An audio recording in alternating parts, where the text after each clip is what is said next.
The IDPros podcasts on the Sports Gambling Podcast Network are brought to you by Bird Dog Shorts. Dominate summer with an amazing pair of shorts and a free Yeti-style tumbler when you order over at birddogs.com/pool.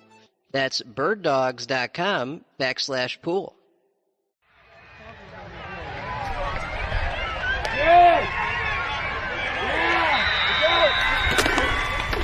Run! Stay on! Sack on the ball. The IDP Pro Players Pod is a proud member of the Sports Gambling Podcast Network, home of the hottest, smartest, and fastest growing sports gambling and fantasy football providers in professional sports entertainment to date. And now, without any further delay, here's your veteran, infamous No Dirty O in-season and senior IDP pros, Johnny the Greek and Gary, the IDP tipster, coming off the edge as always with their deepest standard league NFL defensive takes.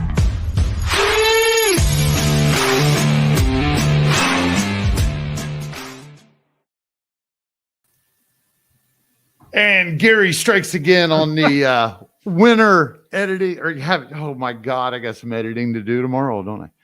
It's all right. We are not on with the IDP Pro Players Pod, but we are back with the IDP Pro Managers Pod on the last day of June 2023. This is our episode 18, I do believe. And we'll be doing some AFC North stock reports here. With me, as always, before we get into that, Gary, back from vacation. How you doing, Gary? I'm doing great, man. I'm really kind of refreshed. You know, I needed that little lull and got another one coming up. We're going to go to the expo next month, or wasn't like a planned thing, but we'll see each other there. That's pretty cool. Another little lull, but I doubt very much there's a lot of rest going on there. A lot of mingling, a lot of things that need to be looked into, right?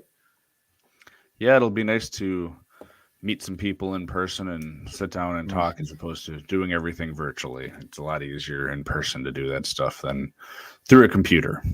Right. Yeah, and if you guys didn't catch the Bob Lung Expo, the Hall of Fame stories about water painting and such, if you haven't caught those, man, go catch them on YouTube or anywhere you can catch your podcast, because it's really cool, the advice that he gives for not only the fan, but for content creators. And he gives some really good advice, like the mingling part, being a part of some of these little get-togethers that they have and things, so that you get to know everybody in the industry. And, mingling never hurts when it comes to broaden your horizons in the industry. That's right. So that'll be coming up around the 8th of August. So a little over a month from now. But we got plenty of shows in between now and then for you to keep you up to date on the IDP news around the league. And we're going to jump into some of that right away here. Starting off, ESPN's Adam Schefter reports that, among others, Colts kick returner Isaiah Rodgers has received an indefinite suspension for violating the league's gambling protocol. Colts have waived him. There was another Colt that was involved, at least one more. There might have been two, but there were 4 names overall that received any sort of suspension. One of them received a 6-game suspension. I think he was a Panthers lineman. He wasn't gambling on the NFL, but just gambling on sports in the facility. So plenty of this coming down, and hopefully the players start learning that to just stay away from gambling on the NFL, or maybe just in general, how much money they're making in the league. But we'll see how things play out in the future with that. NFL Network's Ian Rappaport reports that Patriots cornerback Jack Jones posted bail and pled not guilty to the gun-related charges that we spoke about last week. Patriots signed linebacker Juwan Bentley to a 2-year extension through 2025. Cardinals defensive back Isaiah Simmons told reporters that moving forward, he will be a defensive back. And in related news to that for the fantasy football world, matters a lot to us here. Gary Davenport, a longtime IDP pro over there on Twitter that you can find him. He's on Draft Sharks and all over the place, really. Said that Isaiah Simmons on MFL is going to be moved to safety. Zaven Collins is moving to defensive end. I know over on Sleeper, they both sort of have that dual designation, so it's going to all depend on where you go. But for MFL, which is still popular amongst people with very detailed leagues, Simmons will be a safety and Collins will be a defensive end. How does this change anything about them, if it does at all, Gary, moving forward for this year? Well, it's just really interesting to see Simmons marked down as a defensive back, but it or safety in MFL considering.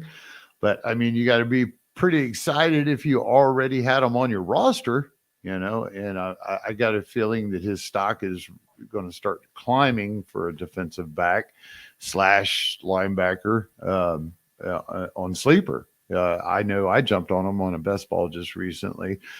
He hadn't lasted until I think I got him in maybe the third round.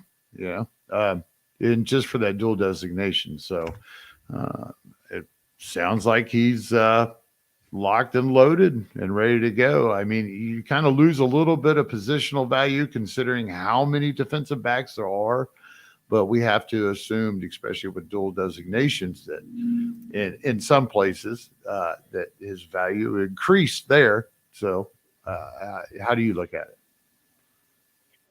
I think that if places that have dual designation, it's going to be nice just because it provides you that flexibility. You don't have to drop guys as much for bye weeks and things like that when you can move them around.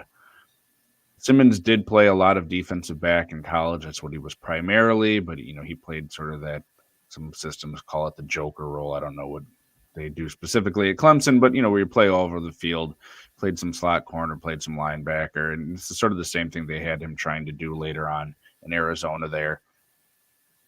I think that it makes sense for them to see what they're going to get out of him. I don't think they picked up his option, but I think he's going to be a free agent after this year.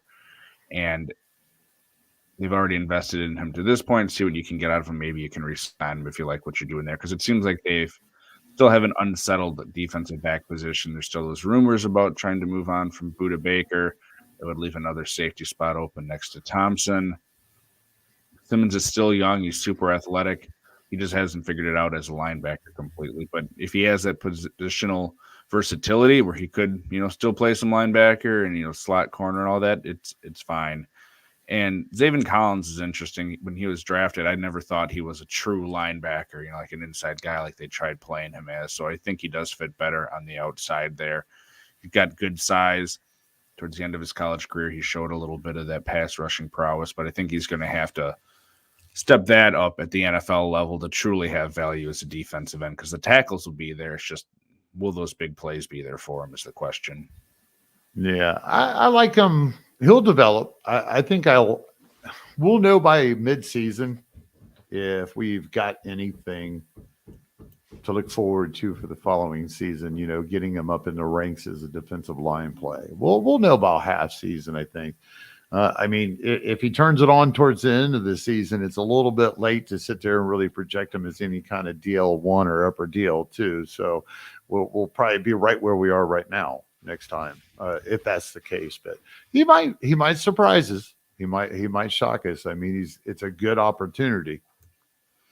Yeah, and that Arizona defense is probably going to be on the field quite a bit this year with that offense. Of course, Kyler Murray's probably not playing a lot to start the year, and we'll see if he plays at all. They're doing a complete rebuild, or at least they're working towards when they're in Arizona. So it is going to be an experience for that team that they're really weren't hoping to have to go through again here after they sort of went through one, getting Kyler and all that. Right. But speaking of experiences, have you experienced a pair of bird dogs yet? Well, bird dog shorts look good on everyone.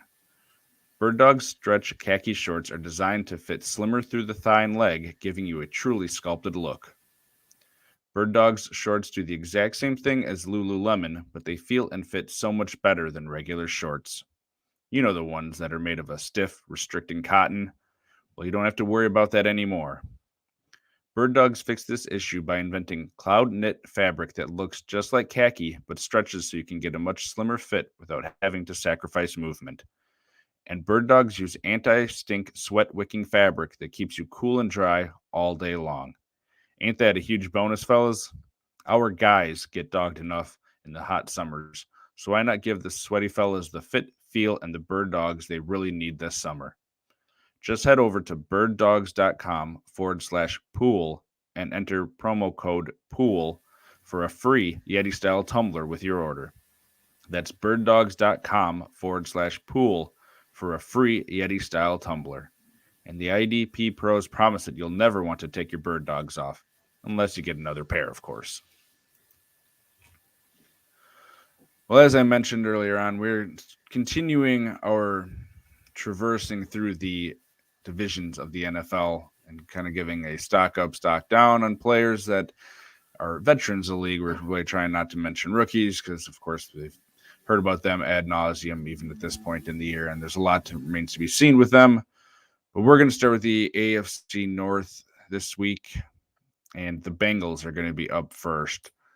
So Bengals are in an interesting situation. You know, they're very close to making the Super Bowl for a couple of years here and winning. Got to get over that hump. Defense, they've shaken things up a little bit by infusion of some talent and some older guys moving on. First guy up on our list here is Dax Hill. So he played cornerback and safety there at Michigan, played some slot last year for the Bengals. They moved on from Von Bell and Jesse Bates. They have Nick Scott is the other one, the veteran that they had signed from the Rams, and then Jordan Battle they drafted, I believe it was in the 3rd round. How you feeling about Dax Hill here? First round pick just last year. Yeah, well, I mean, besides Michael Thomas and some guys, it's been depth for a long time. I'm on mute. Nope. No,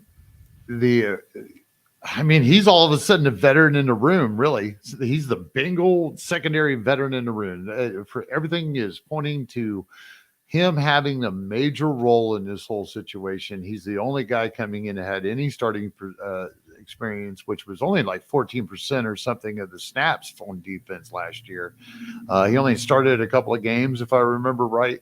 He did have it was only like a 5 or 6% tackle miss rate, but that's not a big sample. But considering his entire situation coming in with Jesse Bates and with Von Bell moving on, I mean, he's heir apparent to run this defense, I would say. Nick Scott, I mean, you know, he's not bringing a huge amount of anything to the table. You have Jordan Battle sitting there. I think he gets a nice shot to try to shine, but he'll probably end up landing where Dax Hill did last year. I could see at this point, though, I mean, it's going to be tough to say what kind of production we're going to get out of him. He's sitting there listed as free safety in some. I see some talking about him, you know, playing a universal role more into the box, you know, because of the Nick Scott situation. Because I do believe Nick Scott was more of a free safety from the Rams, to be truthful. So it's not saying that they can't, you know, intertwine in this system.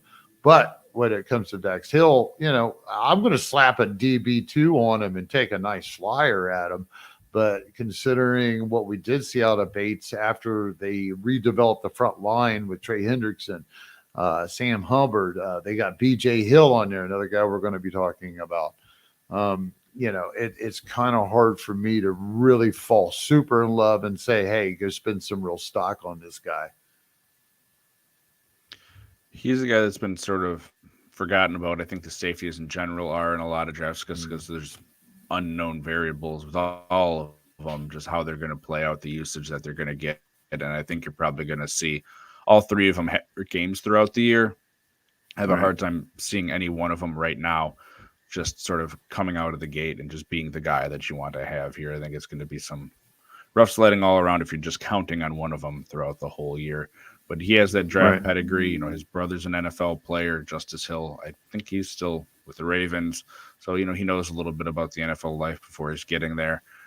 They're going to give him a shot. He was a first-round pick. Just where are they playing them, and then what does he do with it? So, considering Jordan Battle, I've seen go higher than him in some spots just because he's the new guy in town and all that. Right. The shiny name. Yep, that's how it goes. Yeah. You mentioned Trey Hendrickson, though. You know, they, not that we're going into it, but they drafted a rookie decently high, Miles Murphy, to sort of be that third edge guy there. Hendrickson's contract is coming up here soon for dynasty purposes. But, I mean, how are you feeling about him with the Bengals here overall? Because it seems like Sam Hubbard's still the main guy there. He doesn't get you the big splash plays, but he's more consistent with the tackles and gets you a tackle for a loss and a sack, where Hendrickson, through his career, has been mainly just a big play guy. Yeah. Now, and we were actually expecting a lot more consistency out of Hendrickson last year. So with Dax Hill being my stock up guy, and that's a tough way to go for the Bengals. I mean, I can't really go stock up with anybody. Maybe BJ Hill, which we'll be talking about in a deeper format. So I wanted to be clear. That's why a basically breakout call or a sleeper all over the place with Dax Hill. You stock up in standard leagues because if he hits as a DB, he's going to hit. He should hit hard, but the odds aren't there. The Trey Hendrickson, he kind of took a step back at his second year with the Bengals. And yeah, I believe his contract's up after this season. So they brought in this rookie. I have to say at this point, considering what his stock looked like at this point heading into last year, definitely in standard leagues, he's stocked down. He's probably still a good, solid rotational guy or somebody you might want to get on your roster as a DL2. Nah, not really. DL3 possibly, bye week injury guy. The perfect matchup. Watch your start sit charts, stuff like that. I'm not feeling him. Rotating right over into BJ Hill, since I already mentioned that. I mean, I think we've talked about BJ Hill on some of the other shows at this time. I'm not really seeing, I'm in a best ball right now. Of course, it's kind of in pause, but I'm not really seeing BJ Hill's ADP move up much yet. Is that kind of shocking? I mean, are you in on the BJ Hill? I'm in on him as a deep bench guy, or if you're in a defensive tackle interior lineman league, certainly he has a lot more value there. But just the way that we've seen these designations in a lot of places, of course, it depends on where you play, just spread across, so there's more flexibility. There's a lot more guys like in sleeper that have defensive line eligibility that's just going to push him down farther. If you're talking MFL, you're probably having true positions and maybe even some of those defensive tackle required leagues. So yeah, he certainly has more value there because he's shown the past 2 years with Cincinnati, since he came over from the Giants, to have value, not only getting you a couple big plays, but he's getting you nice tackles, which is what I look for when I'm trying to get a defensive tackle that's not one of the top guys. If they can get me 3 to 4 tackles a week, I'm probably going to be happy with that out of a defensive tackle that I'm just picking up. And he's proven to be that or a little bit better each week. So yeah, I mean, he's probably someone that should be talked about more at this point. And consistency, we talk about that in IDP like crazy, all right? And exactly what Kraig was talking about. I mean, if you have deeper formats or if you're looking for something, and you can get that 2 to 3 tackles out of an interior defensive lineman D tackle play, that is so much more valuable than maybe getting that guy that you do see sneaks in and gets a sack every 6 game and then maybe 1 or 2 pressures or, some backfield tackle for losses. That defensive tackle position has to be one of the most consistency dependent positions, in my opinion, if you're going to have any success of just stability. Well, that sort of relates to the next guy you have up here. And just to correct myself from before, Trey Hendrickson has 1 more year left, so he's a free agent after 2024. They could get out of that deal pretty easily if they wanted. But DJ Reader, the next guy up here, also on the defensive line, he is a free agent after this year. And since he came over from the Texans, he's just had a hard time staying on the field. The first year in 2020, played 5 games, didn't do much. He got hurt. I think it was a pretty significant injury, if I remember. 2021, he had a decent year. I mean, nothing to write home about. He's more of a space eater type of guy than he is just a guy that's going to blow your doors off as a defensive tackle. But he hasn't met what they sort of signed him for after the 2019 season in Houston, when he had 52 combined tackles, 6 tackles for a loss, 2.5 sacks. The closest he got was 2021. And then last year was just a down year too. He only played 10 games. He is, if you're thinking about back to, a couple of years ago, the bigger name out of the few, but BJ Hill has surpassed him at this point pretty clearly. Oh yeah. Well, they kind of got DJ Reader at the end of his prime there. And then he turned around and got hurt. Yep. I think last year. So, but he's a good, solid veteran. Yeah, you have to start leaning towards Hill. Don't forget about Reader, though. Don't forget about Reader. Yeah, I mean, ideally, you'd have the two of them on the field next to each other, and that would really help out the linebackers and even those defensive ends, whoever's playing, as far as getting those extra blockers and that help off of them if the two of them can eat up space and take on those blockers. Who else did you want to talk about here as we finish up the Bengals quick? How about some underdog?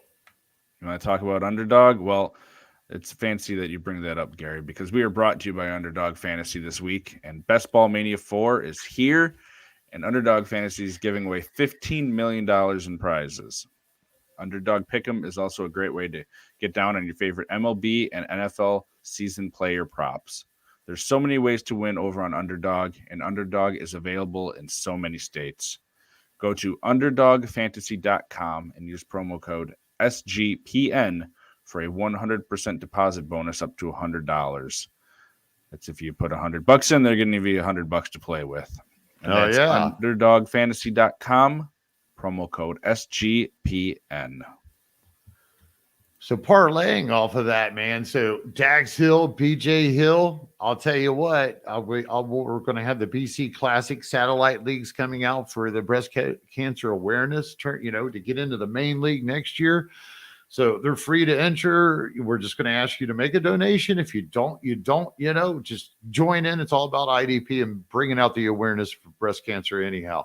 But BJ Hill, BJ Hill and Dax Hill, man, if you're in some all IDP best ball or in a blended league or something, and you're looking at somebody that you like to get a good ADP on, you can get these guys way later, and you might be surprised on in some best balls how they're going to really help out your roster this year. Parlaying off of Nick Scott, Jordan Battle, I'll pick one for me.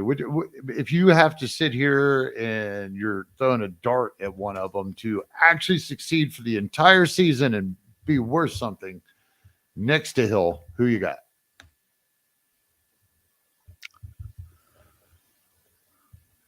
I'm picking the guy that they just paid a decent amount of money to, a kind of a surprising amount of money to me, to come over from the Rams with Nick Scott. He's sort of improved over his time there with the Rams. I was surprised that the Rams let him go, given the problems that they have seemingly with their defensive backs there right now. But last year he had 86 combined tackles, 56 of them were solo. Didn't have a whole lot, but he had a couple big plays there. And quite frankly, he's going to be in a better situation where he's going to be in more competitive games, because that offense, assuming everyone is healthy, of course, is going to be much better with the Bengals than what they were last year with the Rams. We've seen guys like Bates and Bell be productive there before. If you talk about, sort of the veteran in the room, not the veteran with this team, but in terms of NFL playing time, he's going to be the veteran out of the perceived starters. So I don't see that they're going to rush Jordan Battle on the field. Jordan Battle is one of those guys that can, to me, I saw him do everything well. He just wasn't a standout in anything, which is perfectly fine. You can make a great career in the NFL and be a fine fantasy player for it. But I think they're going to see how he fits in, and they're probably going to give these veterans, as much as Hill is a veteran in year two, him and Scott I perceive as probably the main starters for this year. So if I had to pick one to go with outside of Hill, it would be Scott. Any opinion either way for you? No, I'm probably avoiding both of them in general.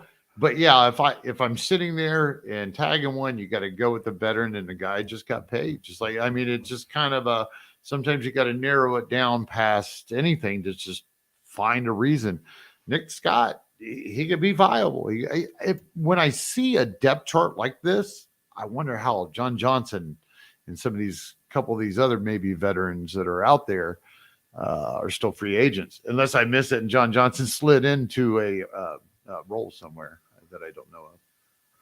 No, he's still a free agent. As I was checking on him in one of my leagues this morning when I was going through waivers, he's still out there.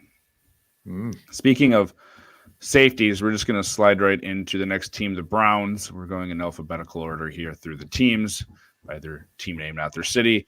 And that brings us to a safety that has shown a lot since he has been hurt the very early part of his career here. Grant Delpit, he's a safety out of LSU. I think he's going into like year 4 maybe. But for the Browns here, he's your standard size league trending upwards. So what are you liking about him, Gary? Well, I mean, he's just got to be the favorite on this defense entirely, especially when you're looking at what has to be considered the standard stock down of the linebackers. Grant Delpit, at least he's coming in with stability from last year in production and role. He's going to be probably taking over more of what John Johnson left on the table, which John Johnson had a really nice season last year, considering. I think it's a little bit overlooked of what that position can actually offer. But Grant Delpit's name's out there. He is hot. I mean, there's no reason for him not to be hot. That's why he's the upside guy out of this. I'm more interested in these linebackers. I'm going to skip right over that. Grant Delpit should be a DB1 if you're looking for one. Another good best ball guy, another option. But with these linebackers, who do we have now? We got JOK. We got Walker coming off injury. Everybody's coming off injury. Taki's coming off injury. I don't even know if I want to really look at that roster. It's just it's been a disappointment. JOK's not quite lived up to he's had some problems. And then when he come back last year, he didn't actually set the world on fire either. But we're not 100% sure that they actually opened the floodgates and gave him that complete opportunity either. Walker had all kinds of people coming out of Indianapolis, playing alongside Leonard and such, and he had the experience, but he's not been able to stay healthy up there. Yep. I'm not even sure if he's had what we could call a LB1 game for a week, to be honest about it. And then you had, what's his name? Sony Taki. I'm probably going to mess that name up. I apologize, but had him come in and he was getting a lot of love, and he was actually doing pretty damn good for a couple of weeks last year when he stepped in for these guys. Looked pretty solid, looked good on film. Sure, not over par, but then he got hurt. So we're sitting here looking at this situation, and I've got other writers, and I'm glad they did, because I've had it in my mind. Who in the hell do you target if you are throwing a dart at this situation? The upside, especially if you're looking at a redraft, I don't like JOK. I like JOK in a dynasty. Yeah. I still want to stick with him. But when it comes to this freaking redraft, man, what would you throw a dart at if you was apparently probably going late? It would be Anthony Walker. I mean, if you look back at 2021, because last year, like you said, he was hurt a lot. He had games. I mean, I'm just going off of combined numbers: 10, 6, 9, 10, 8, 14, 8, 8, 12, 3, 9, 9, 7. He doesn't get you a whole lot for big plays, but, especially in those good situations, he's going to be getting you tackles. And, he's had a couple of really high weeks there where he was probably, in the linebacker one conversation. You can't expect that week in and week out. But the other thing I think we need to remember is that the Browns finally went out and tried to address that interior defensive lineman problems. They've sort of beefed that up. They got Tomlinson. They got some other guys. Of course, they added Zadarius Smith across from Myles Garrett to help with the pass rush. They're trying to fix the problem of teams just running up the gut on them. And I think having better interior defensive lineman help is going to keep guys off of these linebackers to give them better opportunities. Now, are they going to perform with that? Who knows? We'll have to see. But Walker's proven it, for fantasy football. And with it, assuming he's going to be healthy and better defensive line play in front of him, it would be throwing a dart at Walker. Right. Yeah, I'm sitting there looking at Delvin Tomlinson and struggling between Juan Thornhill, because I think we've mentioned Tomlinson before in some previous shows, maybe the best ball shows that we've just recently done, about being a really good deep stock up type of guy coming out of Minnesota. He was very impressive last year when he got back on the field after an early injury. He had some high hopes coming out of New York. He looked good in New York with the Giants. Then he went to Minnesota, had a lot of promise. Just a rough year, but he's solid, man. And he looks good. He's graded well. So make sure you keep Dalvin Tomlinson on that speed dial. He's just another BJ Hill, basically, in my opinion, which we had already talked about. He's going to stock up. But I'm going to go with Juan Thornhill after you pretty well summed that up with the linebackers. I have nothing to add. Taki is nothing more than a dart throw. But he's a dart throw that I'm interested in just as much as Walker. But if I'm sitting there looking at him, you summed it up. You've got to kind of lean towards where that money and the experience and the most playing time. He originally was the guy brought in. Taki was the backup. So completely see that. Zadarius Smith, man, I love that addition on there. I'm not looking for a lot out of Jordan Elliott in there next to Thomas and myself. I know this is a great improvement on the inside of this line, but it doesn't always mean it's going to be a huge amount of production. What it's going to mean is it's going to be split up between 3 or 4 guys. Maybe it should be 3. It should be Smith, should be Myles Garrett, as we all know, and Dalvin Tomlinson. So, but what Juan Thornhill playing out there, that other free safety or safety position with Grant Delpit, I'm interested in that. He's a deep stock up. Take that for what that's worth, when it comes to a DB. He's not had a great time when he played with Kansas City, but none of the DBs do except for one each year out of the whole group. So that wasn't shocking that he didn't kill it down there. So, but he's going to have a decent opportunity here. I mean, we did have Johnson and Delpit both played last year, and both of them, produced each week. So this could be a little bit interesting. How are you feeling about Jacob Phillips? I got him deep stock down. I just don't think that he's had the opportunity to step up and take one of these roles, but they just keep pushing him down the depth chart. So I think I've actually seen him taken off the board amongst the linebackers out of Cleveland. He's just someone that hasn't been able to stay healthy. People had hope for him. He was a 3rd-round pick out of LSU in 2020. He was a really athletic guy, sort of inject that into that linebacking core, and it just hasn't panned out. I mean, he's been in 9, 4, and 7 games total. And last year in those 7 games, he started for 46 combined tackles with 2 sacks, 2 tackles for a loss. That isn't bad for 7 games. But if he can't be on the field, it's not going to matter. And It seems like he's probably behind Walker and JOK. Now, we'll see if that actually plays out. He's a fine, 3rd linebacker for him, but you don't get much out of the 3rd linebacker in that system. If he takes over for one of these two and he's healthy, sure, keep an eye on him for waivers, but I don't see the point in drafting him unless you're in the deepest of leagues. And we had Axton on here, so thanks for tuning in. Axton said Walker's quad injury is quite a bit easier to return from than a knee injury per se. Opportunity and value is there, just a matter of performing once he returns, and that's kind of how we feel about it too. So thanks for watching, Axton.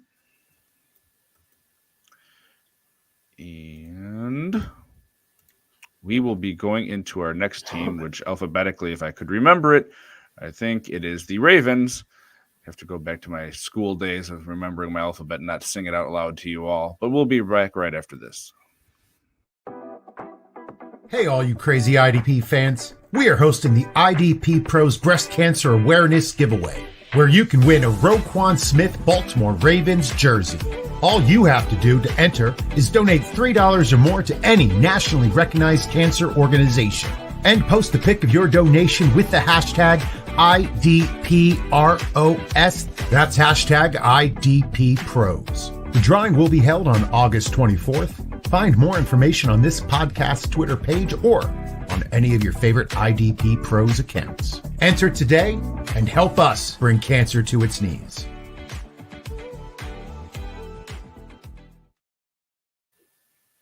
And we want to thank you for all watching us over live on YouTube. Make sure you smash that subscribe button, hit like on there.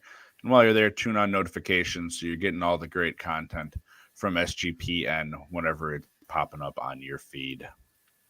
Moving into the Ravens here, Gary got an interesting name here that some people aren't even going to be familiar with in IDP because a lot of people don't pay attention to cornerbacks. But Roquan Sin, someone that you had mentioned here on your list for a potential guy. What the hell? Yeah, he's what's a going on corner. with that, Gary? I don't know, man. I slip up every once in a while. But, I mean, I kind of put him on here on our list, and I got a question mark by him. You know, I'm looking into this. Is this dude going to be starting? Is he going to be, you know, because we've seen both of these corners in the past and the same seasons actually be the producers amongst the secondary, the better producers.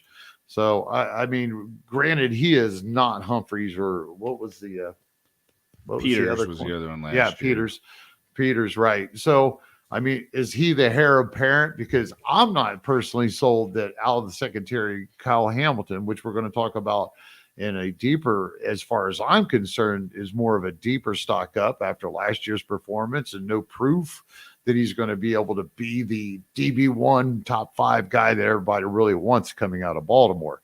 So I am more interested if I'm looking for a cornerback. What do you think about Roquan, man? Man, I don't really know. Yeah, it's like, right? That's why I brought the guy's name up. I mean, you look at their damn depth chart and considering the past. It's weird that, he's been in a situation where they've needed cornerback help with the Colts through his career. That's where he started. Then he moves with the Raiders last year. His rookie year was his best year in terms of tackle production, which is what you're looking out of a cornerback. And maybe playing in a secondary with just better guys around him than he's had at either one of these positions will funnel more of that towards him, because out of the two, you're probably throwing if you have a choice. Not that this is just the way that NFL offenses think, but Marlon Humphrey's probably going to have better coverage on the guy that he's defending overall compared to Roquan. Safeties, Williams has had a nice career. There's a lot of hype that you mentioned around Hamilton. There's probably going to be a little bit more towards Roquan. It's just how well is he going to hold up, and is he going to hold on to that job as opposed to some of those other cornerbacks that are available out there. So he probably should be going higher than he is. I just have a hard time investing at him at this point before we really see it. Right. And when it's cornerback, it's easy to overlook. But if you're looking for one, and hey, I mean, if he hits, he could hit. Because I can tell you, if I was an opposing quarterback or the offensive coordinator and I'm looking at passing at him or Humphrey, it's a no-brainer in which direction you're going to go. I think it's kind of easily done there. So you can imagine like Cincinnati and him, he'll be on Higgins, right? I would have to think so. Whoa. So anyhow, that sounds like a good time to at least plug him in if he indeed is starting. So let's roll with Kyle Hamilton again. I love the guy. I love that he showed up last year. He's doing all right. I'm reading some reports. He's trying to get better at communicating and taking on a bigger role this year. I'm still not sold on the fact, I mean, I do believe he's compared to what he gave us last year in deeper formats. Sure, he's stock up because he's going to be a bigger integral part of a 3 safeties rotation more than likely. So, but as long as they have Patrick Queen in front of him and Roquan Smith sitting there, he just signed a huge contract.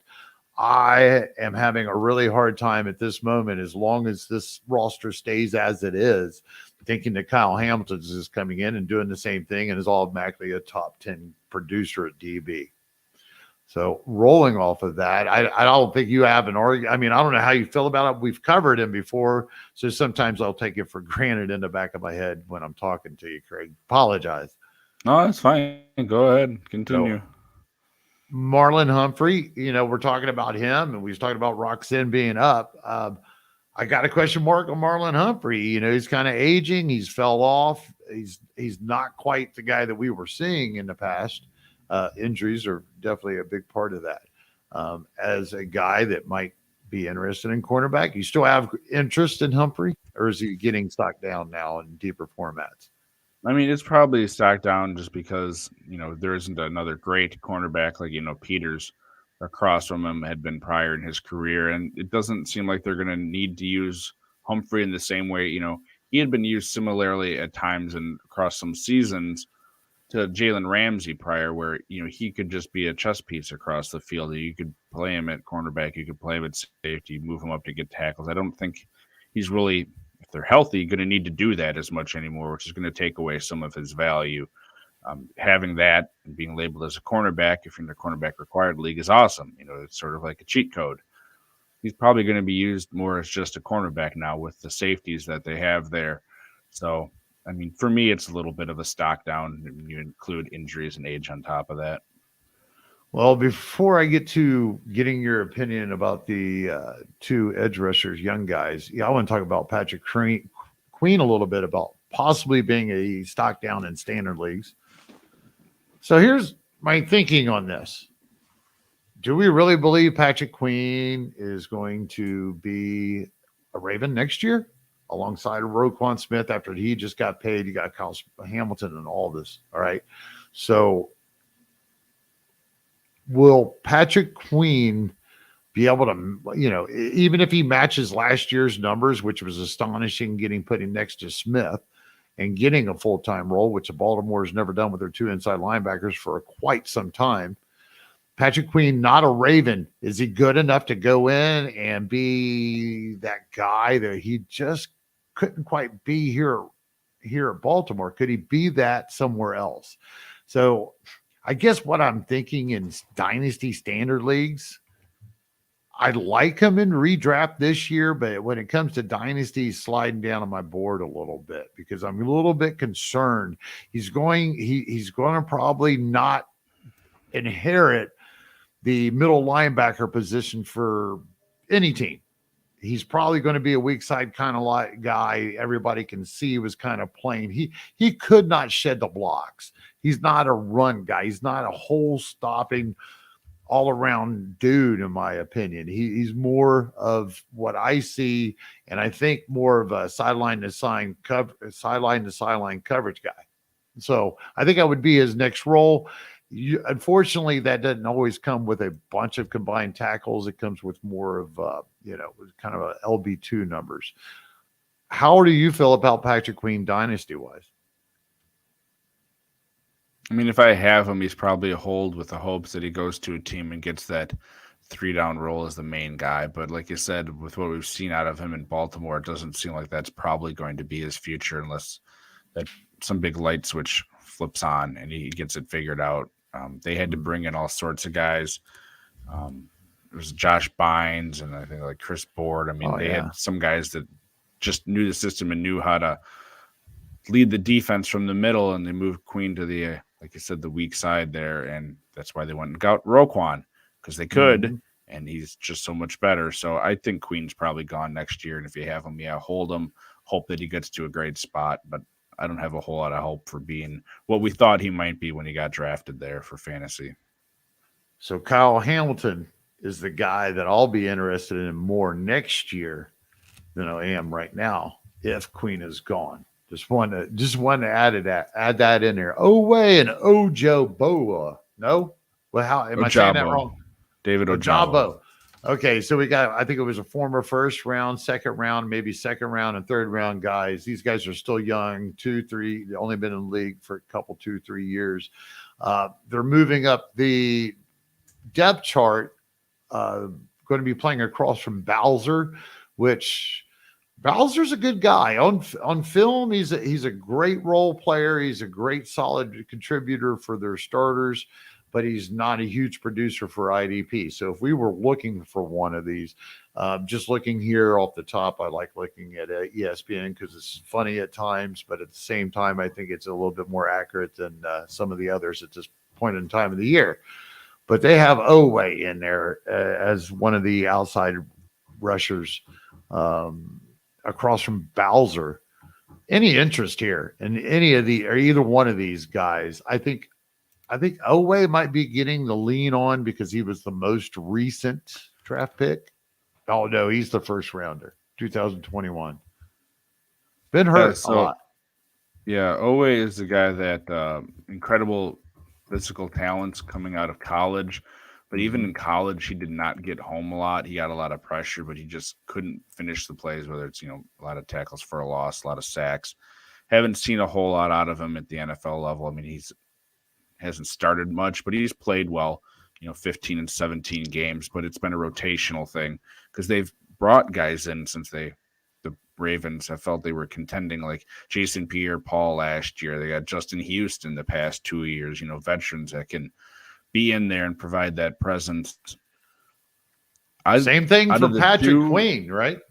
Yeah, out of the two, long-term, I like David Ojabo more because he's a guy that if he hadn't gotten injured, I think he's probably closer to a top 10, top 15 pick in that draft than a guy that falls to the second round. But, you see last year, first year in the league, he only played in 2 games, because he's coming back from that injury, and we'll see how much closer he is back to full health.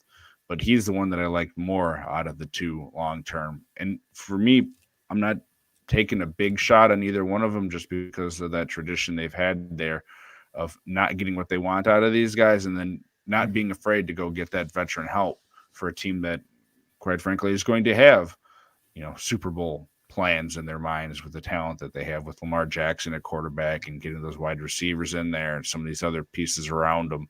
So I think you're playing with a little bit of fire if you're planning on any of these guys just to be the main outside linebacker edge rusher for them. No. Definitely just talking deep ball here. What's that? Your computer has another virus? Well, my friend, you need help to stop your obsession with the dirty O. All of this searching for air yards and yards after catch and blah, blah, blah. Stop your dirty O obsession by searching for the IDP Pro Players Podcast instead and focus on the other side of the balls. I mean ball. The crew on the IDP Pro Players Podcast care about you and your technology by holding true to their no dirty O mantra. Every week, Gary and John bring you the IDP content you need to save your rosters and dominate your league while avoiding the dirty O. So save your technology by tuning into the IDP Pro Players Podcast with your longtime and totally unoffensive veteran hosts, Johnny the Greek and Gary the IDP Tipster. Follow them on Twitter at I, D, P, RO. One word at the IDP Pro Players Pod.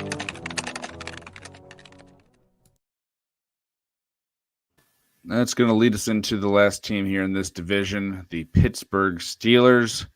Standard League heading up. You got Alex Highsmith here, who had a really nice season last year, and I don't think he got that long-term contract yet. I may be mistaken, but they're looking at maybe getting him a long-term one there. Gary, how you feeling about him across from TJ Watt, rather? Well, this year, if he's not been paid, love it. Love it. I love that he finally kind of started hitting home last year. Hadn't been a huge IDP fan of his, it's just been kind of waiting, lingering. And it's always been the Watt, TJ Watt show up there. So it's kind of hard. And Hayward. So Hayward's getting old and, long in the tooth. And then you got Watt can't stay on the field all the damn time. So, yeah, I don't like him like I see him getting taken off the board. I think it's a little higher than I still prefer. I think I'd like to see another year before I go kind of thinking that this guy's going to have some long-term DL1 or edge rusher high ceiling upside yet. There's enough of them coming out. We have good, decent edge rushers in the rookie classes that there'll be a lot more develop out of them. I'm more interested in them. I'm just not a huge fan. I don't trust it yet. I'd like to see where he ends up at and like to see him continue this kind of performance he did last year again. It's just it's kind of an overall judgment. I mean, I think that's fair. We've seen guys before have one big season, especially because other players on the team are out and then they aren't able to, I won't say repeat having success, but maybe up to that same level. And that's something we got to remember as fantasy managers all the time. There's very few guys that are going to remain season to season at a very high level of play. You're going to have dips up and down. And if you're drafting someone at their highest point over the course of their 3 seasons in a league, there's a good chance they probably aren't repeating that or exceeding that. And value-wise, it probably isn't the best proposition to put your money on. Cameron Hayward kind of got to go stock down, I mean, the guy's still coming back, but it's standard leagues, age. I mean, the guy's got to be 46, 47 years old or something. I don't know. But either way, I mean, I'm still close. Yeah, I'm getting him in redrafts, of course, just not at that top level anymore. But that will parlay off of this to, I guess, in a deep format, we're stuck at looking at safety KZ as stock up, and I don't mean to knock on the guys in stuck because I'm referring to more of whoever's going to play that strong safety position in place of Edmonds. Are they going to outperform what Edmonds middled in as a DB2 at best? Most years, not even that, I don't think. I mean, he's normally on waiver wires in a lot of formats, even some deeper ones. So are we looking at anything out of Kazee? Can things change? I know we have the linebacker situation in front of them. We'll get to that momentarily. But, I mean, can KZ actually do something in the box?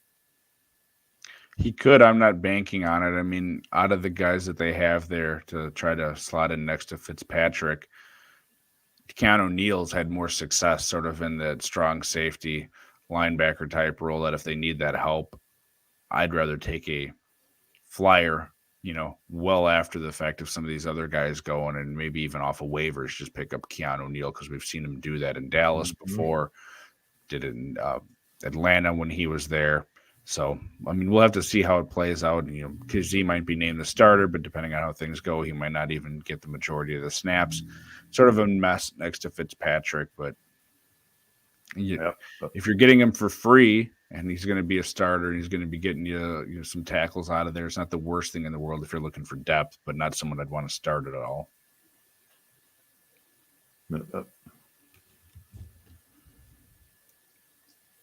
Let's see, and then that leads me to my Ogunjobi, which only the deepest D-gens might even know about. This is a defensive tackle. He came from New Orleans.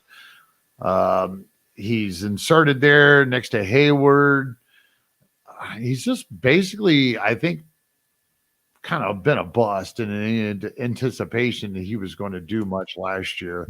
And I'm not really excited about him this year. I usually give these breakouts and flyers. If you've ever known me from the past, I've done it with all my breakouts, any breakout call I've ever had.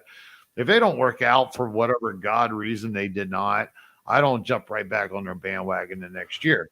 I make them prove it to me. I got rule of thumbs that I stick by. So like Drew Tranquil, called him 1 year. He got hurt.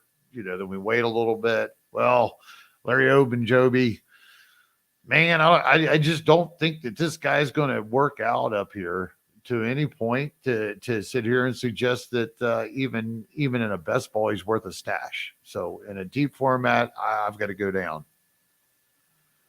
Not really a question here, I guess more of a statement. I don't know if you have any interest in him. I don't even know if he's even being taken off an ADP. I just want to make sure that everybody knows, because there was some love out there at one point for this. Elon Roberts and Cole Holcomb are two linebackers. That's exactly what I was going to lead on to with you, unless you had something for Larry for me. The one thing I'll say about Larry, there's a lot of excitement off the year that he had in 2021. He had a foot injury late in the year that ended up costing him that contract that he had a big contract ready to be signed with Chicago. He had a decent year in terms of tackles last year, and he was still banged up a lot last year. Like he played through continued problems with that foot. He had a back injury in October. He missed a game because of a knee injury. He just didn't have a great year there. He wasn't able to replace Stephen Tuitt like they wanted him to. If he's healthy, they liked him enough what they saw to bring him back. I think he could outperform what people are expecting, especially if the defense as a whole is healthy. I mean, you have Highsmith and Watt out there getting pressure. Hayward's still going to be able to, if he's not the focal point with teams teeing off on him. I think he could get more out of Larry Ogunjobi than what people are expecting. But at the same time, he's still, again, unless you're in a defensive tackle required deep league, probably not someone you're drafting, probably someone more to keep an eye on and make sure, hey, he does have that role. All right, he's healthy. He's starting to perform. Have that on your list of waiver guys to keep an eye on. Yeah. So rolling off of that into Roberts and Holcomb, the two linebackers signed. I think we've kind of drove this into, oblivion in the past and some other shows, but we're going to recap again. Personally, if I'm dipping into this pool of players from this linebacker core, I'm just going to go with Roberts and be done with it. I love that Holcomb has managed 1 year out of the last 4 or 5 years in Washington to actually be relevant as a true linebacker one. I mean, I think it was like 2021. He was a hit. He was just perfect. But all the other times you can't stay on the field. So I'm not excited to see this in Pittsburgh. If I'm throwing a dart, I'm going Roberts. How do you feel about Holcomb or Roberts? If Cole Holcomb's healthy, which is the big if, I mean, we know that applies to literally every NFL player. But even if everyone's completely healthy, it doesn't mean they're going to get the same opportunity and then have the same production when they're out there on the field. So assuming health, I like Holcomb more just because I've seen him have a higher ceiling in terms of those big plays and tackles. You know, his rookie year, he had a really nice year, over 100 combined tackles, had a couple big plays. Hurt in 2020, 2021. You mentioned like that career year that he had. It was just a great year. Last year, he was hurt again. If he's going to be healthy, I think he fits really well. There's a style of linebacker that they like. Just what are you getting out of him? And it's really hard to say. Yeah, and I'm not really sure he's that style particularly that you're talking about. At least the only style that I can get out of my head is Shazier, which was like the last perfect Pittsburgh linebacker that unfortunately was hurt. So yeah, I'm having a hard time. But again, I mean, these are both players right here. Whether you're looking at them, I don't think either one, me or Kraig, are looking at these guys as more linebacker 3, linebacker 4, some depth. I mean, it's so risky. Somebody's going to break out. Cole Holcomb will probably be drafted before I'd be comfortable drafting him. So, I mean, if I was more likely to leave a draft with one of the two, it would probably be Roberts just because he's going later. And like I said, the opportunity is like the same for both of them. Sweet. Well, again, as we wrap this up before Kraig takes us out, I want to remind everybody that we're going to have those, breast awareness leagues coming out, or breast awareness as satellite leagues. I hope you guys get into that. SGPN, I mean, for free entry, SGPN is chipping in a $25 free gift card for these winners of these leagues, besides the fact that you'll get into the main event next year with cash prizes and such. So please, if you're on Twitter, check that out.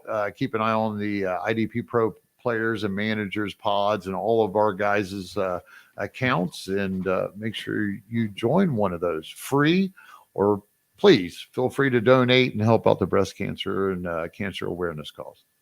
Thank you. That's going to do it for us. Another great show as always, Gary. We'll be back next week with the NFC North, talking Lions, Bears, Packers, Vikings, oh my, or whatever it used to be. Was that is that from the Wizard of Oz? I can't remember. I'm getting old. Well, I'm just trying to hope that I get the right intro next week. So we'll start with that and go from there, brother. But we'll be back. Thanks for tuning in, everybody. Again, make sure you hit that like button and subscribe if you have not already. Have a great weekend. Have a great 4th of July. Be safe. Do not pull a JPP out there, everybody. And we will see you next week.